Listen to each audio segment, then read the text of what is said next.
To begin with, let's figure out what makes you a Buddhist. Buddhist is not an ascribed identity that we achieve by birth. That's why being born in a Buddhist family don't make you a Buddhist. So a person needs to take a refuge vow under triple gems that are Buddha, Dharma, and Sangha by agreeing upon 4 seals. Acceptance of 4 main principles of Buddhism seals you as a Buddhist.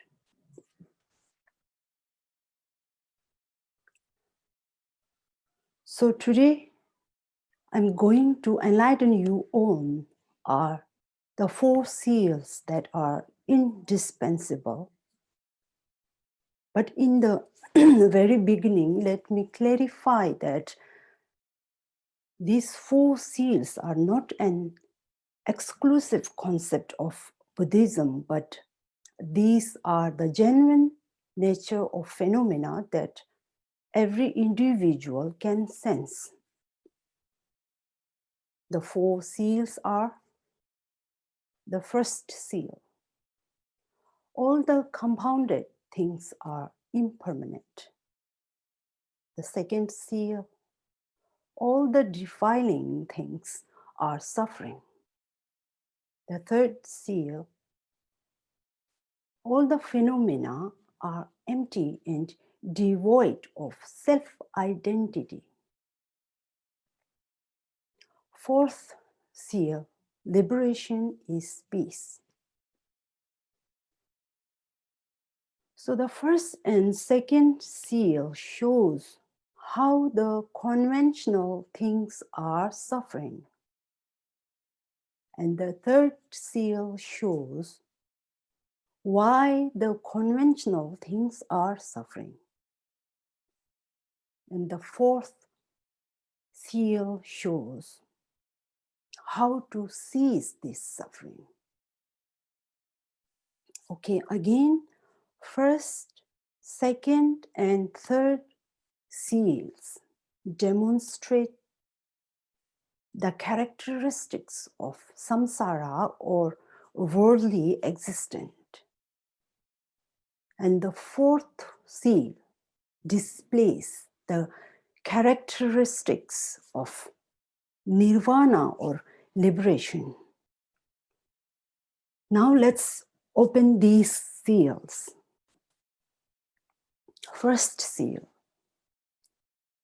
all the compounded things are impermanent. That shows the reality of worldly conventional world. Shows the reality of conventional world. Buddha said, every conditioned thing is impermanent. In simple terms, impermanent means momentary, that keeps on changing.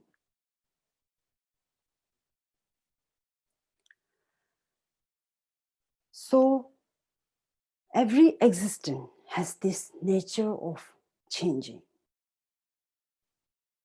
There are 2 kinds of change: gross change and subtle change. Gross change is the change that can be easily seen, such as the changes of seasons, big changes in our life, and so on. On the contrary, subtle change is pretty much difficult to notice, such as changes of subatoms, changes in the collagen of our skin, and small changes in our life. etc. Einstein's quantum theory scientifically prove that every particle changes over time. So now the question is, how does understanding of impermanence can influence us in our life?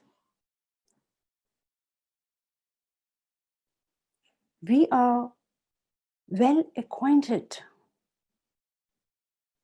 that all the things are impermanent,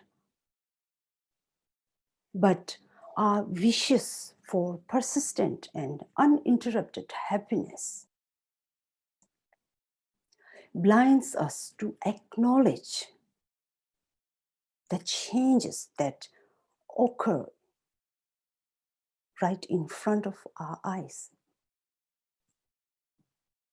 We see and hear every day and every moment that nothing lasts forever, but it doesn't help us to dismantle our everlasting wishes. And this happens because of our robust perspective of permanence that never allow the idea of impermanence to enter into our mind. The state of impermanence is not the genuine cause of suffering. The actual cause of suffering is that we are unable to accept the temporary and momentary nature of our joy and happiness. So the constant understanding and practice of impermanence help us to erase this misunderstanding of forever or persistent presence of entity that are affiliated with us. In concise, Buddhism iterates the nature of changing by exhibiting four ends. And the four ends are: first, birth ends in death, such as we can't live forever with our loved ones or closed ones forever, even though we wish for. And the second end is meeting ends in separation, such as our family gatherings, friend gatherings, always ends in departure. And the third end is prosperity ends in declination, such as our youthfulness ends in aging. And the fourth end is rise ends in fall, such as our fame and name ends in retirement.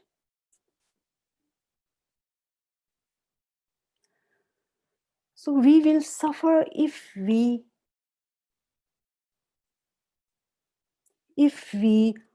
see all the things and events as a permanent, whether it's joy or sorrow.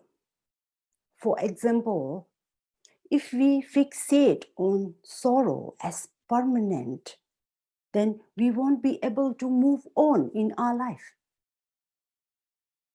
Similarly, if we fixate on happiness as permanent, then we won't be able to face the difficulties in our life.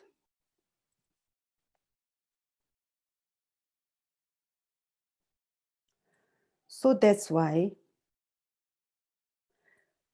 familiarizing oneself with the four N's, with ascertaining conviction, is the preliminary practice of Buddhism, and on that, if we train our mind with meditation, will awake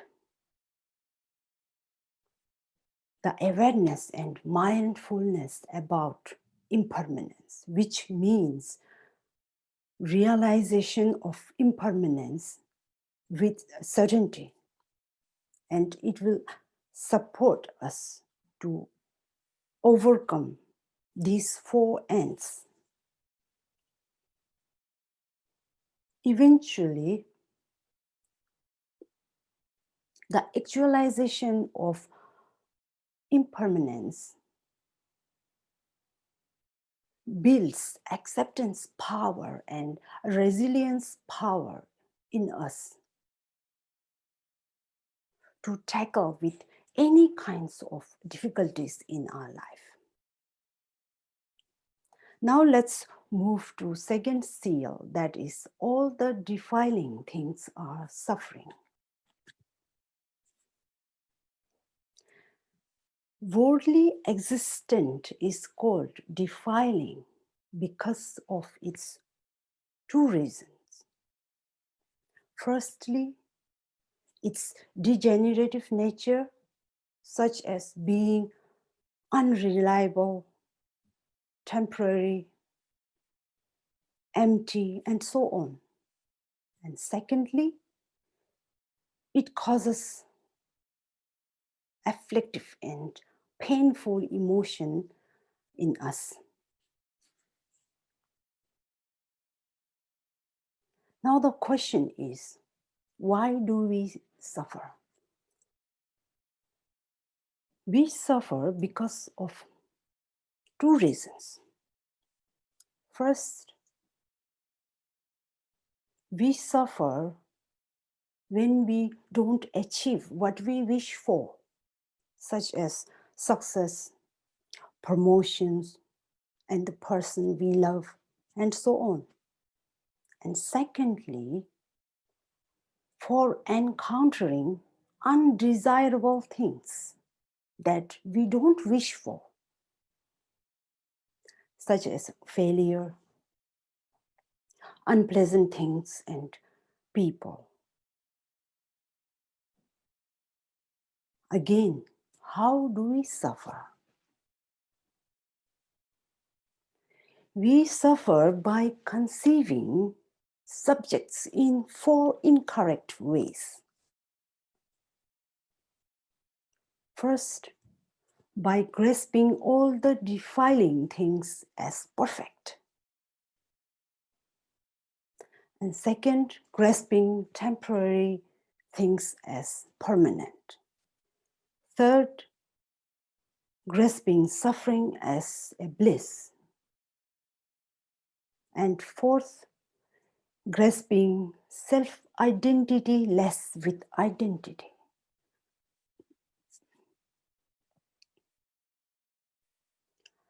So I personally think we should observe on this premise, because some people make a delusive thesis of Buddhism by saying that all the defiling things causes suffering to all the people. But I think we cannot universalize this premise, because two kinds of people, they don't suffer. The one whose mind is tamed or liberated, and the other who don't realize they are suffering even though they are. So the first seal is the general premise, because these two kinds of people, they don't perceive suffering as suffering. Now let's move to third seal. All the phenomena are empty and devoid of self-identity.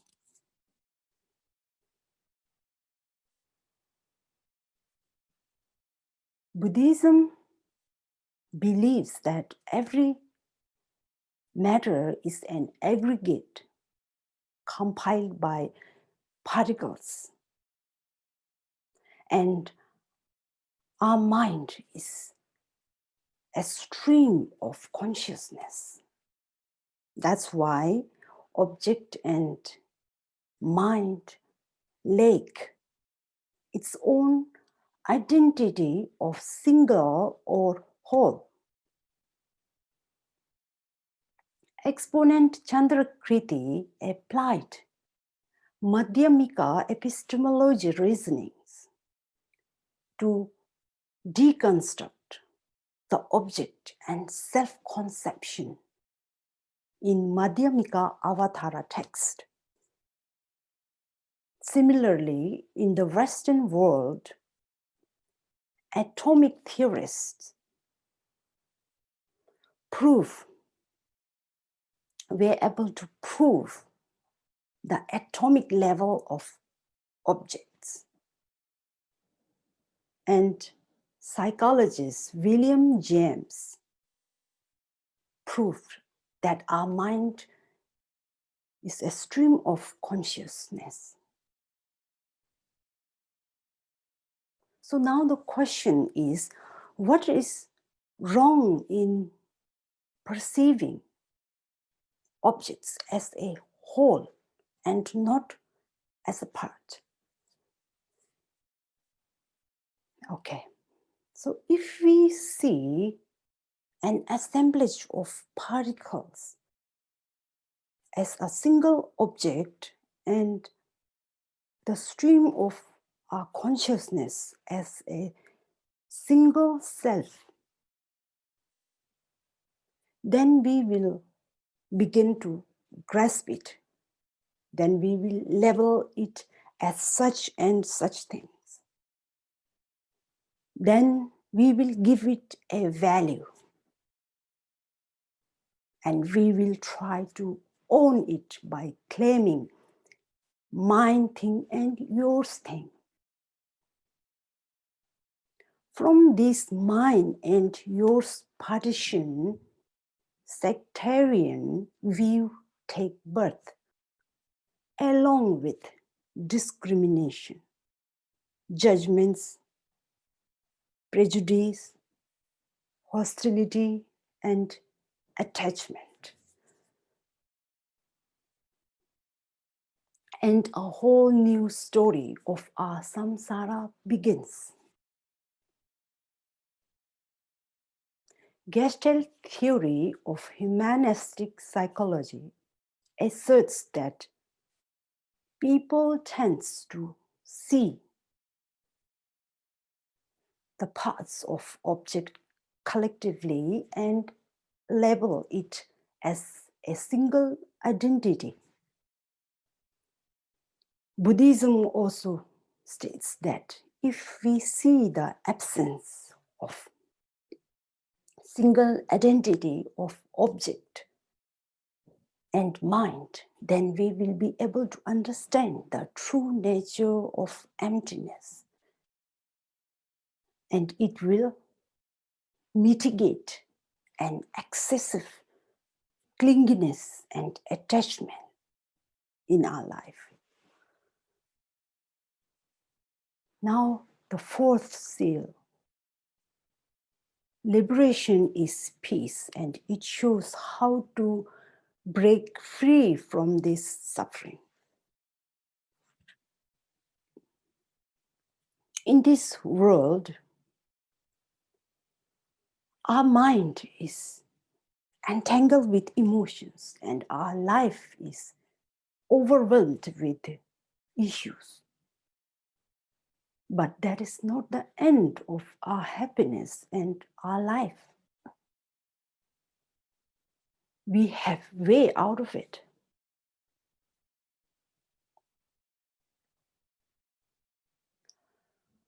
So to emancipate our mind from unpleasant grief issues and emotions, first we need to train our mind.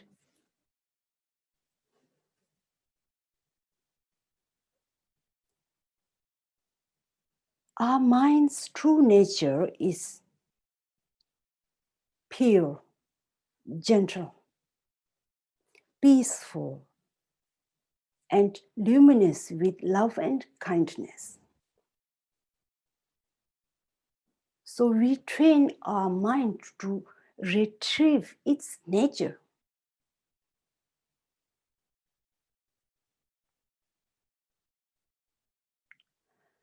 which will naturally liberate itself from suffering. Buddha has taught several teachings according to the faculties of people, from basic level of sutra teachings of Four Noble Truths to advanced level of sutra teaching of True Truths, and tantric teachings of referential to the non-referential teachings. In conclusion, liberation doesn't mean to be achieved only after death or in our next lives. It can be obtained even in this very life, specifically in this everyday life. For that, we have to apply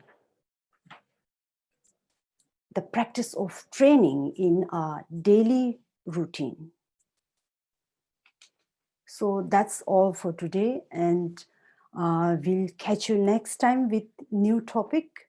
Until then, be safe, take care, Tashidele, goodbye and thank you.